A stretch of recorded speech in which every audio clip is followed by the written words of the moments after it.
नमस्कार। मैं Naresh Kumar जेठिया, assistant professor sociology. आप सभी का इस यूट्यूब चैनल के ई लेक्चर में आपका हार्दिक स्वागत करता हूं। और मैं आपसे निवेदन करना चाहूँगा कि आप इस चैनल को सब्सक्राइब कर लें और साथ में बेल आइकन को भी दबा दें ताकि आपको नोटिफिकेशन समय समय पर मिलते रहें। आज मैं आपको एक सोशियोलॉजी का टॉपिक, डेवलपमेंट ऑफ सोशियोलॉजी, जिसे हम कहेंगे समाजशास्त्र का विकास, उसके बारे में पढ़ाने जा रहा हूँ। और मैं आपसे कहना चाहूँगा कि आप इस वीडियो को अंत तक देखें और यदि पसंद आए तो लाइक ज़रूर कर दें।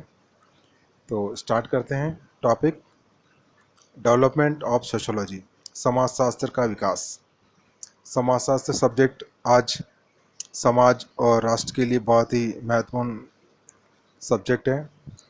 तो हम सबके मन में एक ज़रूर जिज्ञासा रहती है कि इस सब्जेक्ट का विकास कैसे हुआ। इससे पहले की जो क्लास है उसमें मैंने बताया था कि इसकी उत्पत्ति या इसका उद्भव कैसे हुआ। अब इस टॉपिक में आपको समाजशास्त्र के विकास के बारे में बताने जा रहा हूँ। तो समाजशास्त्र के विकास की अलग अलग अवस्थाएं हैं। समाजशास्त्र के विकास की विभिन्न अवस्थाएं, उसके बारे में हम बात करते हैं। सबसे पहले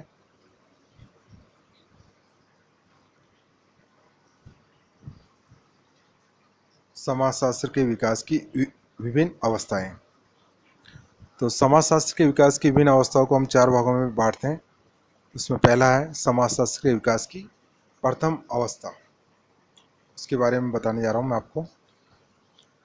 जनरली ये माना जाता है कि समाजशास्त्र के विकास की प्रारंभिक अवस्था यूरोप से शुरू हुई, परंतु कुछ भारतीय विचारकों की मान्यता है कि समाज जीवन से संबंधित अनेक महत्वपूर्ण बातें जो है वेदों, उपनिषदों, पुराणों, महाकाव्यों और स्मृतियों आदि में मिलती है।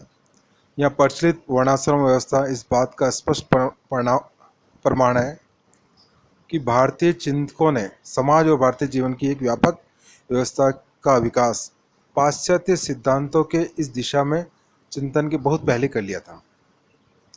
ये इस बात के प्रमाण भी है हमारे भारतीय सभ्यता और संस्कृति में।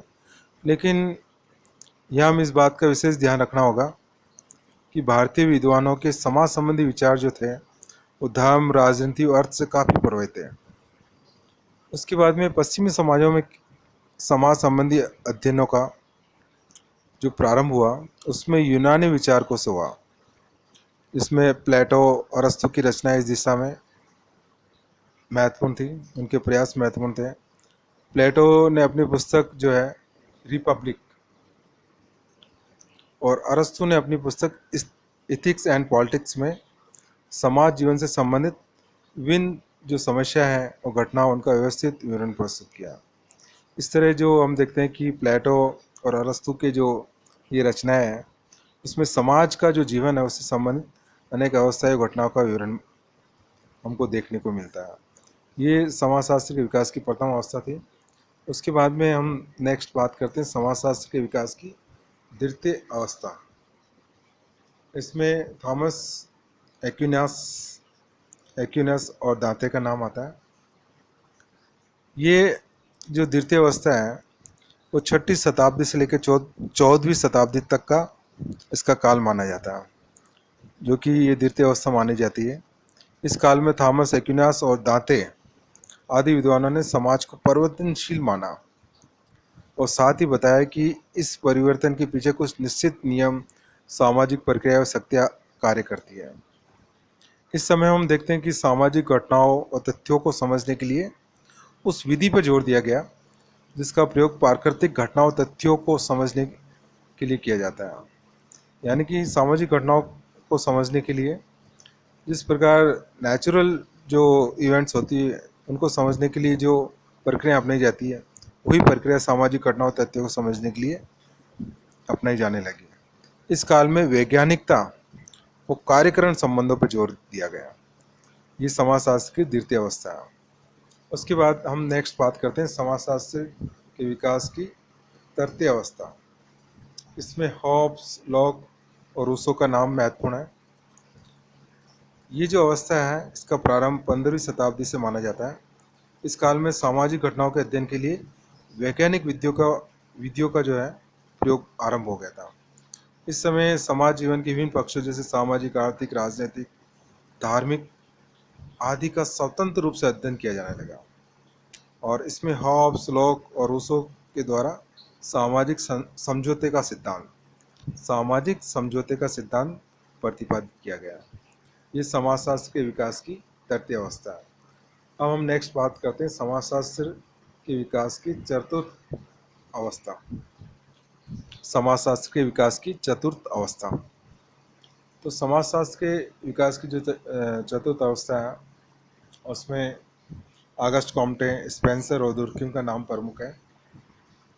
ऑगस्ट कॉम्टे, स्पेंसर और दुर्किम। ये जो चतुर्थ अवस्था है इसका प्रारंभ जो है ऑगस्ट कॉम्टे के समय से माना जाता है। ये समाजशास्त्र के वैज्ञानिक विकास की वास्तविक अवस्था है। कॉम्टे ने समाज से संबंधित अध्ययन को सामाजिक भौतिकी से पुकारा और सन 1838 में आपने इस नाम को बदल के समाजशास्त्र नाम दिया। पहले समाजशास्त्र का नाम सामाजिक भौतिकी रखा था ऑगस्ट कॉम्टे ने, बाद में इसका नाम समाजशास्त्र कर दिया गया। इसी कारण हम समाजशास्त्र को के जन्मदाता के रूप में ऑगस्ट कॉम्टे को मानते हैं। और सन 1849 में जेएस मिल ने इंग्लैंड में समाजशास्त्र शब्द से परिचित कराया। बाद में ब्रिटिश समाजशास्त्री हर्बर्ट स्पेंसर ने जो है समाजशास्त्र के विकास में सक्रिय योगदान दिया और सर्वप्रथम अमेरिका के येल विश्वविद्यालय में समाजशास्त्र के अध्ययन अध्यापन का कार्य प्रारंभ हुआ। इसके बाद में हम कुछ और बात करें तो समाजशास्त्र के अन्य सामाजिक विज्ञानों से पृथक और स्वतंत्र और वैश्विक विज्ञान बनाने का श्रेय फ्रांसीसी विद्वान इमानुएल दुर्खिम को है। उन्होंने इसको स्वतंत्र और वैश्विक विज्ञान बनाने के अंदर महत्वपूर्ण योगदान दिया। एडवर्ड ने बताया कि कॉम्टे ने फ्रांस में समाजशास्त्र की नींव डाली, लेकिन इसे वैश्विक विज्ञान बनाने वाली विचारधारा का जन्म दुर्खिम को ही माना जा सकता है। और इन्होंने समाजशास्त्र को अन्य सामाजिक विज्ञानों जैसे मनोविज्ञान है, दर्शन शास्त्र, इतिहास है, इससे स्वतंत्र किया।